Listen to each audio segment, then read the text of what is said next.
Classification of processes చూద్దాం.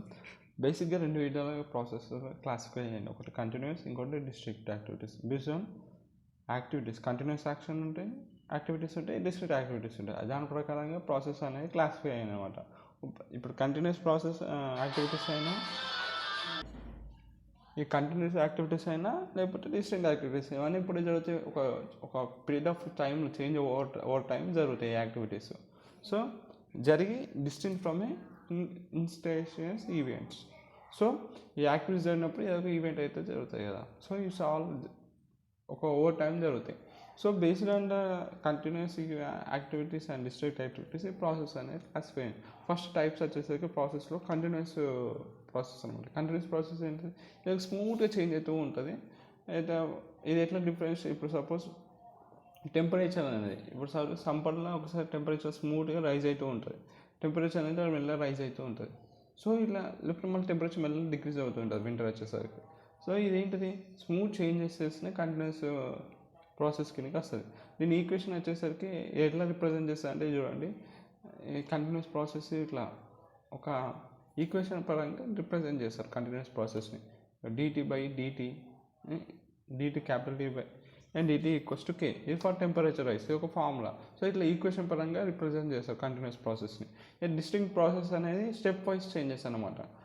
దీనికి model with the state మిషన్స్తోని మోడల్ స్టేట్ చేంజ్. ఇప్పుడు సపోజ్ గ్రీన్ లైట్ వస్తుంది, తర్వాత కొంచెం బ్లూ లైట్ వస్తుంది. ఇట్లా ట్రాఫిక్ లైట్స్ అనేది ఒక సైకిల్, ఇది ఏంటి స్టేట్ పరంగా మారుతూ ఉన్నాయి. ఆ స్టెప్ వైజ్ చేంజెస్ని డిస్ట్రిక్ట్ ప్రాసెస్ కింద లెక్కేస్తారు. ఇంకోటి సైక్లిక్ ప్రాసెస్ ఉంటాయి, అంటే రిపిటేటివ్ ప్రాసెస్. ఇప్పుడు మన హార్ట్ బీట్ ఉంది, ప్రతి 1 minute అనేది మళ్ళీ సేమ్ రిథంలో మళ్ళీ కొట్టుకుంటుంది. సో అట్లా ఆ రిపిటేటివ్ ప్రాసెసెస్ని సైక్లిక్ ప్రాసెస్ అంటారు. ఇప్పుడు చూడండి, heart beat of T equals sine of T, ఇట్లా రిప్రజెంట్ చేస్తారు ఈ సైక్లిక్ ప్రాసెస్ని. ఇంకా స్టొకాస్టిక్ అని ఉంటాయి, ఇదేంటి ప్రాబిలిటీ బిహేవియర్ అనమాట. ఇప్పుడు ఏంటి స్టాక్ మార్కెట్లో అది ప్రిడిక్షన్లో ఏమవుతుంది, ఫ్లక్చుయేట్ అవుతూ ఉంటాయి స్టాక్స్, ఎందుకు బేస్డ్ ఆన్ ప్రాబిలిటీస్. సో అట్లా అనమాట, ప్రాబిలిటీ బిహేవియర్ ఉంటే దాన్ని స్టొకాస్టిక్ ప్రాసెసెస్ అంటాం. దీన్ని ఎట్లా యూజ్ చేస్తారంటే మార్కివియన్ మోడల్స్ అని ఉంటాయి. ఆ మార్కివియన్ మోడల్స్తోని ఆ వెదర్ ట్రాన్సిషన్ని వాడతారు. ఇప్పుడు కంటిన్యూస్గా ఇట్లా మనం ఈక్వేషన్స్ వాడినాం, దాన్ని రిప్రజెంట్ చేయడానికి. డిస్ట్రిక్ట్కి స్టేట్ మిషన్స్ వాడినాం రిప్రజెంట్ చేయడానికి. అట్లనే సైకిల్కి ఇట్లా మనం ఫార్ములాస్ వాడినాం. అండ్ అట్లనే సఫిస్టికేట్కి మనం మార్కివియన్ మోడల్స్ యూజ్ చేస్తాం. ఓకేనా, ఇట్లా అనమాట. అర్థమైన 4 types ఆఫ్ ప్రాసెసెస్. కంటిన్యూస్ అంటే కంటిన్యూస్ స్మూత్ చేంజెస్, డిస్ట్రిక్ట్ అంటే స్టెప్ వైజ్ చేంజెస్ అనమాట. ఓకేనా, traffic lights example, best example. Cycle అంటే రిపిటేటివ్ ప్రాసెస్, జరిగినాక మళ్ళీ సేమ్ అదే రిపీట్లో మళ్ళీ అదే రిథంలో మళ్ళీ జరిగేది. Best example heart beat. తర్వాత స్టొకాస్టిక్ అంటే ప్రాబిలిటీ బిహేవియర్ ఉంటుంది. ఇప్పుడు ఎగ్జాంపుల్ చెప్పాలంటే స్టాక్ మార్కెట్ ఫ్లక్చువేషన్ అలా.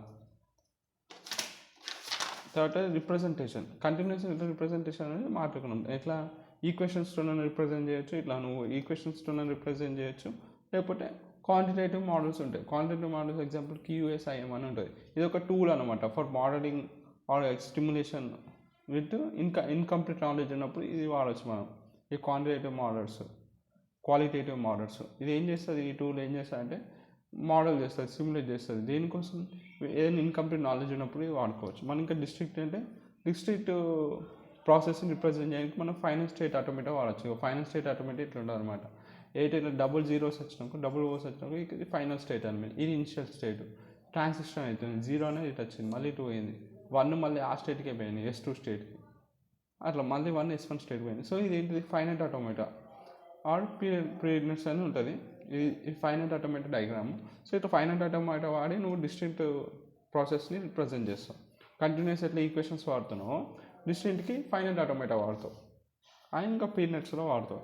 ఇంకా స్టొకాస్టిక్కి గ్రాఫికల్ మోడల్స్ వాడతాం. Probabilistic graphical models like hidden Markov models ఉంటాయి, దాన్ని వాడి స్టొకాస్టిక్ ప్రాసెస్ని రిప్రజెంట్ చేస్తాం.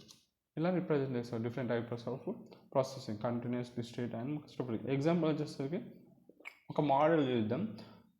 ఏమంటాను, రిప్రజెంటేషన్ ఇప్పుడు చదివినాం కదా, దాన్ని ఇట్లా రిప్రజెంట్ చేస్తాం. ఇప్పుడు ఒక కార్ అనేది యాక్సిడెంట్ అయింది, యాక్సిలరేట్ అంటే స్పీడ్ పెరిగింది. ఎప్పటి నుంచి జీరో స్పీడ్ నుంచి 60 స్పీడ్ పెరిగింది. దాన్ని ఎట్లా రిప్రజెంట్ చేస్తాం, కంటిన్యూస్లో వెలాసిటీ. కంటిన్యూస్ అంటే కంటిన్యూస్ చేంజ్ అవుతూ ఉంటుంది కదా over time. So velocity equals to acceleration into time, అంటే where a is acceleration. So ఇట్లా రిప్రజెంట్ చేసినాం కంటిన్యూస్ అంటే. డిస్క్రీట్ అంటే ఏంటి, స్టేట్ ట్రాన్సిషన్, అంటే 0 నుంచి 60కి మూవ్ అయిందంటే అది స్టాప్డ్ స్టేట్లో ఉంది, స్టాప్డ్ స్టేట్ నుంచి ఏ స్టేట్కి పోయింది, మూవింగ్ స్టేట్లోకి పోయింది. అది డిస్క్రీట్లో ఇట్లా రిప్రజెంట్ చేస్తాం స్టేట్ వైస్.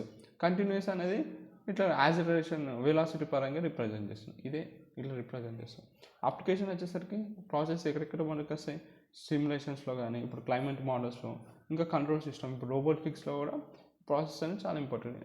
సిమ్యులేషన్స్లో, క్లైమేట్ మోడల్స్లో, ఇప్పుడు వెదర్ ప్రిడిక్షన్స్, ఇట్లా అన్నిటికీ ఇది అవసరమే ప్రాసెసెస్ అని సిమ్యులేషన్స్లో and control systems like model robotics.